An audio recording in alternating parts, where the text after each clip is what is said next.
BJP जहां लोकसभा चुनाव 2024 में 400 पार का नारा दे रही थी, तो वहीं बाद में चौंकाने वाले आंकड़ों में वो सिमटी नजर आई। अब इसके बाद एक और बड़ी खबर सामने आ रही है कि बीजेपी विधानसभा चुनाव से पहले अजीत पवार से नाता तोड़ सकती है।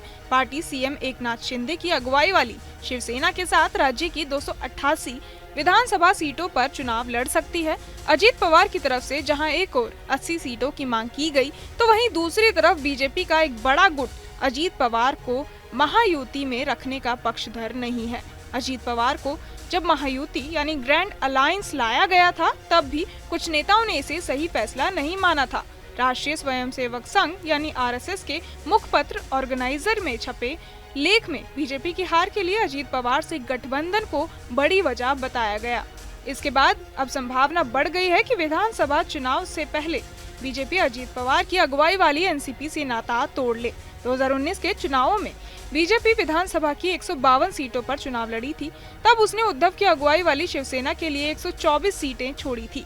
एनडीए के बाकी सहयोगियों को 12 सीटें मिली थी। आजीवन आरएसएस कार्यकर्ता रहे रतन शारदा ने ऑर्गेनाइजर में अपने लेख में कहा कि अजीत के साथ गठबंधन करने से बीजेपी की ब्रांड वैल्यू कम हो गई और ये बिना किसी अंतर के सिर्फ एक और पार्टी बन गई। अजीत पवार के आने से पार्टी भ्रष्टाचार के मोर्चे पर मुखर नहीं हो पाई। साल 2019 के लोकसभा चुनाव में बीजेपी को 23 सीटें मिली थी, जिसके बाद हुए विधानसभा चुनाव में बीजेपी को अपने बूते पर 105 सीटें हासिल हुई थी। भाजपा राज्य में सबसे बड़ी पार्टी बन गई थी।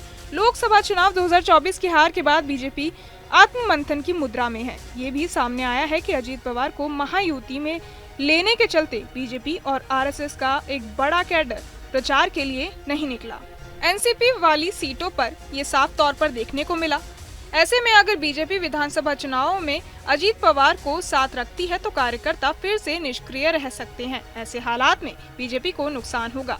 न्यू इंडियन एक्सप्रेस में सूत्रों के हवाले से छपी रिपोर्ट में साफ कहा गया है कि बीजेपी नेतृत्व इस साल के आखिर में होने वाले विधानसभा चुनाव में अजीत के साथ कोई समझौता नहीं होने का प्रभाव पर विचार विमर्श कर रहा है। उन्होंने कहा कि अगर हमारी पार्टी अजीत को छोड़कर विधानसभा चुनाव में शिंदे के साथ आगे बढ़ती है, तो ऐसा लग सकता है कि भाजपा ने अजीत का इस्तेमाल किया और बाद में उन्हें फेंक दिया। ये इस्तेमाल करो और फेंको नीति उल्टी भी पड़ सकती है। लेकिन दूसरी तरफ बीजेपी को ये लग रहा है कि अजीत को सहयोगी बनाए रखना फायदेमंद नहीं हो सकता है। अजीत पवार की अगुवाई वाली एनसीपी 4 सीटों पर चुनाव लड़कर 1 सीट पर जीती। अजीत पवार की पत्नी सुनेत्रा पवार भी चुनाव हार गई हैं। इतना ही नहीं, अजीत पवार जिस विधानसभा क्षेत्र से पिछले 33 साल से विधायक हैं, और यहाँ पर भी उनकी पत्नी सबसे ज्यादा मार्जिन से पीछे रही। बहरहाल, आप क्या कुछ सोचते हैं, हमें कमेंट बॉक्स में जरूर बताएं। और ऐसी तमाम खबरों के लिए सब्सक्राइब करें न्यूज़ नेशन।